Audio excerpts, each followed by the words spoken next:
وفي الآخرة عذاب شديد ومغفرة من الله ورضوان وما الحياة الدنيا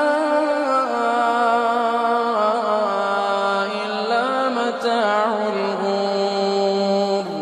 سابقوا إلى مغفرة من ربكم وجنة عرضها كعرض السماء